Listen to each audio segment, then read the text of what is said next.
2024 లేదా 25లో డిగ్రీ లేదా బీటెక్ చదివారా? సాఫ్ట్‌వేర్ జాబ్ కోసం ఎదురు చూస్తున్నారా? అయితే కోడ్ జ్ఞాన్ 100 డేస్ కోర్సులో చేరండి. జాబ్ సాధించండి.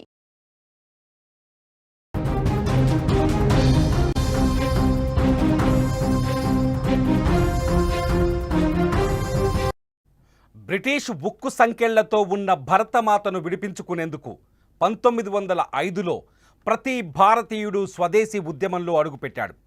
బెంగాల్ విభజనకు ప్రతిస్పందనగా మొదలైన ఈ స్వదేశీ ఉద్యమం నాడే బ్రిటిష్ వస్తువుల బహిష్కరణకు కారణమైంది. స్వదేశీ ఉత్పత్తులను, పరిశ్రమలను ప్రోత్సహించటం, భారతీయుల్లో స్వావలంబన, జాతీయ భావజాలాన్ని పెంపొందించటంలో కీలక పాత్ర పోషించింది. ఇప్పుడు మళ్ళీ అలాంటిదే ఒక రోజు వచ్చింది. ఆ రోజు పేరే ఆగస్టు 27. నాడు బ్రిటిష్తో పోరాటం చేసినట్టు నేడు అమెరికాతో పోరాటం చేయాల్సిన అవసరం ఏర్పడింది. అందుకే దానికి స్వదేశీ 2.0 ఉద్యమంగా నామకరణం చేశారు కొందరు దేశభక్తులు.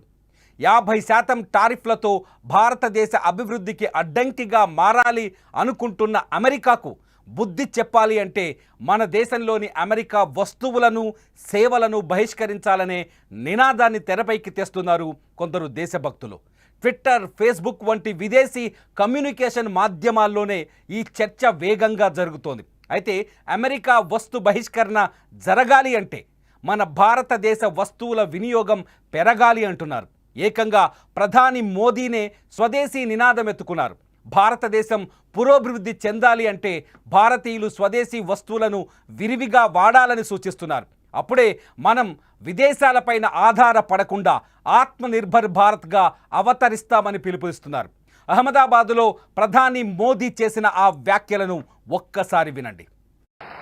એટલે સાથીઓ, વિકસિત ભારત બનાવવા માટેનો એક મહત્વનો રાજમાર્ગ સ્વદેશી છે.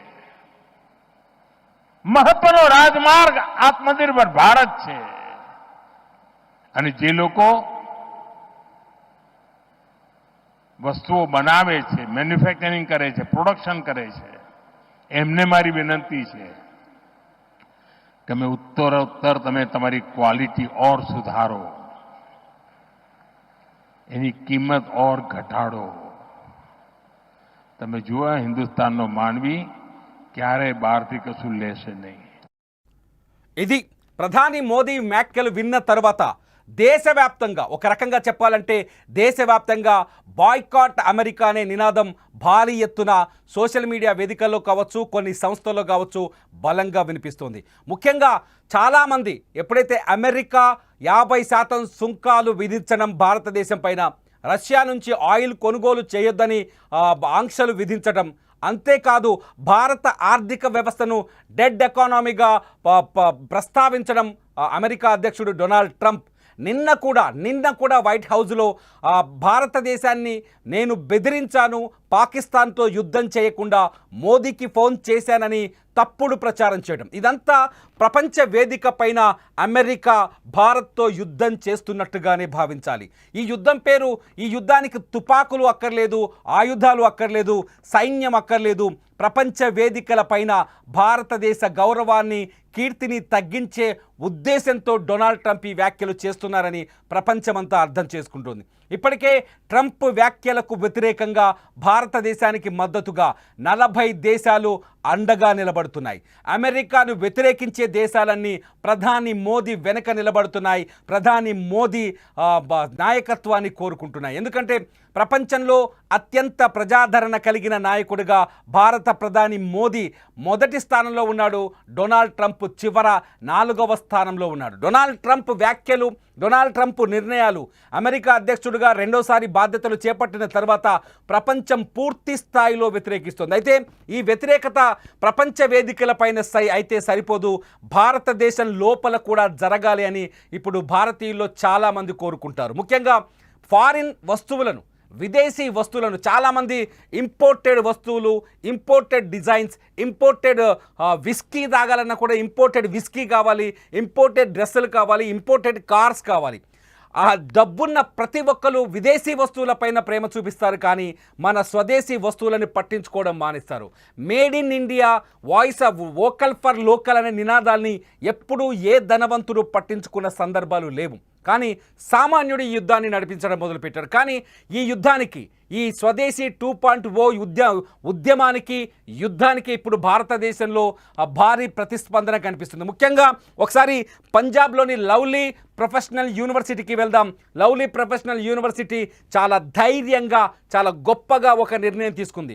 దాదాపు 47,000 మంది విద్యార్థులు కలిగిన ఈ లవ్లీ ప్రొఫెషనల్ యూనివర్సిటీ వాళ్ళ క్యాంపస్ల్లో ఎక్కడ అమెరికా బేస్డ్ కానీ, అమెరికా బ్రాండెడ్ సాఫ్ట్ డ్రింక్స్ కానీ, ఫుడ్ కానీ, అమెరికాకు సంబంధించిన ఆహార పదార్థాలని కానీ పూర్తిగా వ్యతిరేకించాలని నిర్ణయించింది, నిషేధించింది.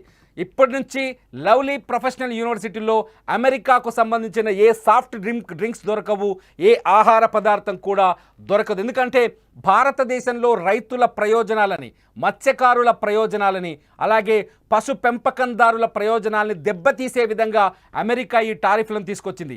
పేరుకు రష్యా పేరు చెప్పి రష్యా ఆయిల్ కొనుగోలు చేయదని చెప్పినప్పటికీ భారతదేశంలో ఈ సంప్రదాయబద్ధమైన వ్యవసాయ పద్ధతులు కావచ్చు, పశు పెంపకందారులు కావచ్చు, మత్స్యకారులను కావచ్చు, జౌళి పరిశ్రమలు కావచ్చు, దుస్తుల ఉత్పత్తి కావచ్చు, ఇటువంటి ఇండస్ట్రీలను నాశనం చేయాలనే ఉద్దేశంతో అమెరికా ఈ టారిఫ్లను పెంచినట్టుగా చాలా స్పష్టంగా అర్థమవుతుంది. ఈ నేపథ్యంలోనే లవ్లీ ప్రొఫెషనల్ యూనివర్సిటీ పర్మనెంట్ వ్యవస్థాపక వైస్ ఛాన్సలర్, అట్లాగే రాజ్యసభలో MP, Aam Aadmi party MP Ashok Kumar Mittal ఒక కీలకమైన నిర్ణయం తీసుకున్నాడు. లవ్లీ ప్రొఫెషనల్ యూనివర్సిటీలో ఎట్టి పరిస్థితుల్లోనూ అమెరికా సాఫ్ట్ డ్రింక్స్ కానీ, ఫుడ్ కానీ దొరకదని ప్రకటించారు. ఆయన మాట్లాడుతున్నారు. ఒకసారి అశోక్ కుమార్ మాటలు విందాం. లవ్లీ ప్రొఫెషనల్ యూనివర్సిటీ వ్యవస్థాపక ఛాన్సలర్ అశోక్ కుమార్ మాటలు ఏం మాట్లాడారో మనం ఒకసారి విందాం. 15 अगस्त को जब भारत का स्वतंत्रता दिवस था, एक फैसला लिया था पूरे यूनिवर्सिटी के स्टूडेंट, स्टाफ और मैंने मिलकर कि यदि ट्रम्प साहब ने 27 अगस्त को 50% टैरिफ भारत के प्रोडक्ट्स पर लगाया तो हम लवली प्रोफेशनल यूनिवर्सिटी के प्रांगण से, कैंपस से अमेरिकन ब्रांड्स की जो सॉफ्ट ड्रिंक्स है उसका बहिष्कार कर देंगे, उनको बैन कर देंगे, वो वहाँ पर नहीं बिकेंगी. आज वो हम करने जा रहे हैं. అశోక్ కుమార్ సాధించిన మొదలుపెట్టిన ఈ దేశభక్తి నినాదం ఒక్కొక్కరిగా ప్రతి భారతీయుడి చెంతకు చేరుతోంది. ముఖ్యంగా రామ్దేవ్ బాబా చాలా స్పష్టంగా ఒక పిలుపునిచ్చారు. అమెరికా అమ్మే కోకో కోలా, స్ప్రైట్ తాగుతారా, కేఎఫ్సి చికెన్ తింటారా, మెక్డొనాల్డ్స్ బర్గర్ తింటారా? కాదు, భారతదేశంలో ఉత్పత్తి అయ్యే భారతీయ సంప్రదాయ ఆహారాన్ని తినండి, ఆరోగ్యాన్ని కాపాడుకోండి. స్వదేశీ 2.0 ఉద్యమంలో పాల్గొనాలి అంటే స్వదేశీ వస్తువులను మాత్రమే సేకరించాలి, స్వదేశీ వస్తువులను మాత్రమే తినాలి అంటూ బాబా రామ్దేవ్ చేసిన ఈ వ్యాఖ్యలు కూడా ప్రజల్లోకి బలంగా వెళ్తున్నాయి. ఇకపోతే ఇదే నినాదం చేస్తున్నారు ఆర్ఎస్ఎస్ చీఫ్ ఎవరైతే ఉన్నారో మోహన్ భగవత్ కూడా చాలా స్పష్టంగా చెప్పారు. ఆయన కోకో కోలా, స్ప్రైట్ తాగితే వచ్చే మనిషికి ఏదైతే కోకో కోలా, స్ప్రైట్ తాగడం వల్ల వచ్చే రిలాక్సేషన్ మీ ఇంట్లో నిమ్మరసం తాగితే కూడా వస్తుంది. ఒక్కసారి ఆలోచించండి, అమెరికా కోలా కావాలా లేకపోతే అమ్మ తయారు చేసిన నింబు పానీ కావాలా అంటూ ఆయన చేసిన నినాదం ఇప్పుడు ప్రజల్లోకి బలంగా వెళ్తుంది. జో గర్మే బంతా హై, ఆయన నినాదం ఒకటి ఉంది, జో గర్మే బంతా హై वो बाहर से नहीं लाना, जो घर में बनता है वो बाहर से नहीं लाना. ఏదైతే ఇంట్లో మీకు తయారు చేయగలుగుతారో వాటిని దయచేసి బయట నుంచి తెచ్చుకోకండి. బయట నుంచి అంటే ఇంటి బయట నుంచి కాదు, దేశం బయట నుంచి, దేశం వెలుపల నుంచి తెచ్చుకోవద్దని మోహన్ భగవత్ చెప్తారు. మోహన్ భగవత్ వ్యాఖ్యలు ఒక్కసారి విందాం. कि आत्मनिर्भरता सब बातों की कुंजी है, विकास भी करना है तो हर बात में अपना देश आत्मनिर्भर होना चाहिए, अपने घर से शुरू करना. जब ये स्वदेशी की बात करते हैं तो लगता है कि विदेशों से संबंध नहीं रहेंगे व्यापार, ऐसा नहीं है. आत्मनिर्भर होना यानी बाकी लोगों को बंद करना नहीं है, आत्मनिर्भर होना है. लेकिन दुनिया परस्पर निर्भरता पर चलती है, कुटुंब भी परस्पर निर्भरता पर चलता है और इसलिए अंतर्राष्ट्रीय व्यापार तो चलेगा और उसमें लेन देन होगी, बस इसमें दबाव नहीं होना चाहिए, स्वेच्छा होनी चाहिए. तो इसलिए स्वदेशी का पालन करना यानी क्या है, जो घर में बनता है वो बाहर से नहीं लाना. गर्मी के दिनों में आप अच्छा नींबू की शिकंजी बनाकर खा सकते हो, वे पी सकते हो. कोका कोला और क्यों लाना, या स्प्राइट भी बाहर का पेय क्यों लाना. దేశభక్తి అంటే ఆగస్టు 15 ఆగస్టు నాడు కనిపించేది మాత్రమే కాదు, 26 జనవరి రోజు కనిపించేది మాత్రమే కాదు. ప్రతిరోజు నీ గుండెల్లో భారతమాత పైన ప్రేమ ఉండాలి, నీ గుండెల్లో దేశభక్తి కనిపించాలి. ఇదే నినాదంతో, స్వదేశీ నినాదంతో కేంద్ర సహాయ మంత్రి సంజయ్ సేథ్ జార్ఖండ్ రాజధాని రాంచీలో ప్రతి షాప్ తిరిగారు. ఆయన విజువల్స్ చూడొచ్చు, మీరు విజువల్స్లో ప్రతి దుకాణం తిరుగుతున్నారు. స్వదేశీ 2.0 ఉద్యమంలో పాల్గొనాలని, ఖచ్చితంగా విదేశీ వస్తువులను, ముఖ్యంగా అమెరికా వస్తువులను బహిష్కరించాలంటూ ఆయన నినాదాన్ని మొదలుపెట్టారు. స్వదేశీ ఉద్యమంలో ప్రజలు, వ్యాపారులు పాల్గొనాలి, స్వదేశీని స్వీకరించండి, స్వావలంబన కలిగిన భారతదేశాన్ని నిర్మించండి, స్వదేశీ వస్తువులను స్వీకరించండి, స్వావలంబన కలిగిన భారతదేశాన్ని నిర్మించండి, ఆత్మనిర్భర్ భారతదేశాన్ని నిర్మించండి అంటూ ఆయన రాంచీలో విరివిగా ప్రచారం చేశారు. ఒక్కసారి వీడియోలో చూడొచ్చు, చాలా స్పష్టంగా సంజయ్ సేత్ అక్కడ షాపుల దగ్గరికి వెళ్ళి స్వదేశీ నినాదాన్ని అక్కడ కనిపించే విధంగా స్టిక్కర్లు అతికించడం, ప్రతి షాప్ దగ్గరికి వెళ్ళి స్వదేశీ నినాదాన్ని వ్యాప్తి చేసే ప్రయత్నం చేశారు. ఆయన వ్యాపారులను, ప్రజలను చాలా స్పష్టంగా కోరారు, మీరు ఈ దేశ వస్తువులను వినియోగించండి. మనం కూడా ఆలోచించాలి, మన దేశ వస్తువుని మనం విరివిగా వినియోగిస్తే, మన దేశానికి సంబంధించిన వస్తువులను మనం విరివిగా వాడుకుంటే ఏ విదేశాలపైన, ఏ అమెరికా లాంటి దేశం పైన ఆధారపడాల్సిన అవసరం మనకుండదు. ఇంపోర్టెడ్ వస్తువులని ప్రేమించేవాళ్ళు, ఇంపోర్టెడ్ దుస్తువులని ప్రేమించేవాళ్ళు, ఇంపోర్టెడ్ కార్లను ప్రేమించేవాళ్ళు ఒక్కసారి ఆలోచించాలి. ఎందుకంటే ఖచ్చితంగా వాణిజ్య యుద్ధంలో విదేశాలు మన పైన పోరాటం చేసే అవకాశాలే చాలా ఎక్కువగా ఉంటాయి. ఇవాళ అమెరికా చేస్తున్న పోరాటం అటువంటి పోరాటమే. భారతదేశానికి సంబంధించిన వస్తువులని ఇవాళ అమెరికాకు ఎగుమతి చేయాలంటే మనం నిర్ణయించిన ధర పైన 50% అదనంగా అమెరికాకు మనం సుంకం కట్టాలి. మన దగ్గర తయారైన వస్తువుకి మనమే ట్యాక్స్ కట్టి అమెరికాలో అమ్ముకోవాల్సిన పరిస్థితి ఇవాళ అమెరికా కల్పిస్తోంది. రష్యా నుంచి ఆయిల్ కొనుగోలు చేయొద్దని, రష్యా నుంచి పెట్రోలియం ప్రోడక్ట్స్ కొనుగోలు చేయొద్దనే వంకతో భారతదేశాన్ని లొంగ తీసుకునే ప్రయత్నం చేస్తున్నాడు డొనాల్డ్ ట్రంప్. రష్యాకి ఉక్రెయిన్కి మధ్య జరుగుతున్న యుద్ధంలో భారతదేశం వంటి రష్యా దగ్గర క్లయింట్స్గా ఉన్నా, లేకపోతే రష్యాతో వ్యాపారం చేస్తున్న దేశాలన్నింటినీ బలి చేయాలని ప్రయత్నిస్తున్నాడు డొనాల్డ్ ట్రంప్ తన స్వార్థ ప్రయోజనాల కోసం భారత్ వంటి దేశాలపైన ఆంక్షలు విధిస్తూనే భారతదేశానికి శత్రువైన పాకిస్తాన్ని రెచ్చగొట్టే ప్రయత్నం చేస్తున్నాడు. నిన్న డొనాల్డ్ ట్రంప్ మాటలు ఒక్కసారి వింటే మీకు అర్థమవుతుంది. చాలా స్పష్టంగా, నేను ప్రధాని మోదీని బెదిరించాను కాబట్టే, వాణిజ్య ఒప్పందాలు రద్దు చేసుకుంటానని బెదిరించాను కాబట్టే పాకిస్తాన్తో ఆపరేషన్ సింధూర్ సందర్భంలో యుద్ధాన్ని మోదీ విరమించుకున్నాడంటూ చాలా వైట్ హౌస్లో విర్రవీగుతూ మాట్లాడిన మాటలు మీరు వినండి.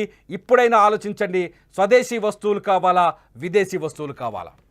But just like India and Pakistan, we're going to end up in a nuclear war if I didn't stop them. You know, it's sort of strange. I saw they were fighting. Then I saw 7 jets were shot down. I said, that's not good. That's a lot of jets, you know. $150 million planes were shot down. A lot of them, 7, maybe more than that. They didn't even report the real number. And I'm talking to a very terrific man, Modi, of India, and I say, what's going on with you in Pakistan? Then I'm talking to Pakistan on trade. I said, what's going on with you in India? And the hatred was tremendous. Now, this has been going on for a hell of a long time, like sometimes with different names for hundreds of years. But I said, what's going on? I said, I don't want to make a trade deal. No, we want to make a trade deal. I said, no, I don't want to make a trade deal with you. You're going to have a nuclear war. You guys are going to end up in a nuclear war. You're going to put tariffs on you that was so high, I don't give a damn. Your head's going to spin. You're not going to end up in a war. Within about 5 hours, it was done. It was done. Now, maybe it starts again. I don't know. I don't think so, but I'll stop it if it does. యుద్ధం చేయాలంటే ఆయుధాలు అక్కర్లేదు. సరిహద్దుల్లో సైనికులు మాత్రమే యుద్ధం చేయాలని అనుకోవద్దు. నువ్వు నివసించే రద్దీ నగరంలో ఏదో ఒక వీధిలో నిల్చుని నువ్వు నీ దేశం కోసం యుద్ధం చేయొచ్చు.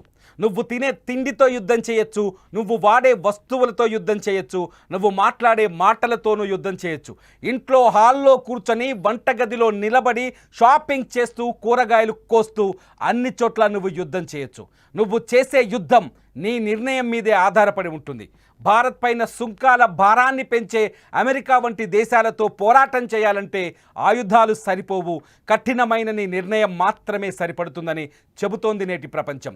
విదేశీ వస్తువుల బహిష్కరణ అనే ఆయుధాన్ని పట్టుకుంటే నీ యుద్ధం మొదలైనట్టే అని పిలుపునిస్తున్నారు కొందరు దేశభక్తులు. ఇడ్లీ తింటావా, మెక్డొనాల్డ్స్ బర్గర్ తింటావా, KFC చికెన్ తింటావా, హైదరాబాద్ బిర్యానీ తింటావా, మసాలా దోశ తింటావా, డొమినోస్ పిజ్జా తింటావా, కోకోకోలా స్ప్రైట్ తాగుతావా, లేదంటే ఇంట్లో నిమ్మ సోడా తయారు చేసుకుంటావా, ఫైనల్గా అమెరికా కంపెనీలు పెట్టే ఆహారాన్ని కొనుక్కుంటావా, లేదంటే భారతదేశంలో తయారయ్యే వస్తువులను కొంటావా? చాయిస్ నీ చేతుల్లో ఉంది. ఒకవైపు నీ మాతృదేశాన్ని బ్లాక్మెయిల్ చేసే అమెరికా, మరోవైపు నీ దేశంలో మొదలైన స్వదేశీ 2.0 ఉద్యమం. ఏది ఎంచుకుంటావో నీ ఇష్టం అంటున్నారు కొందరు దేశభక్తులు. మరి నువ్వేమంటావు? యుద్ధం మొదలు పెడతావా, లేదంటే సుంకాలకు లొంగిపోతావా? నీ నిర్ణయాన్ని కామెంట్ రూపంలో రాయండి. చూస్తూనే ఉండండి లైవ్ అప్డేట్స్ కోసం సుమన్ టీవీ డిజిటల్ లైవ్, అట్లాగే సుమన్ టీవీ లైవ్. సుమన్ టీవీలో మీ పర్సనల్ అండ్ బిజినెస్ ప్రమోషన్స్ కోసం కింది నెంబర్కి కాంటాక్ట్ చేయండి.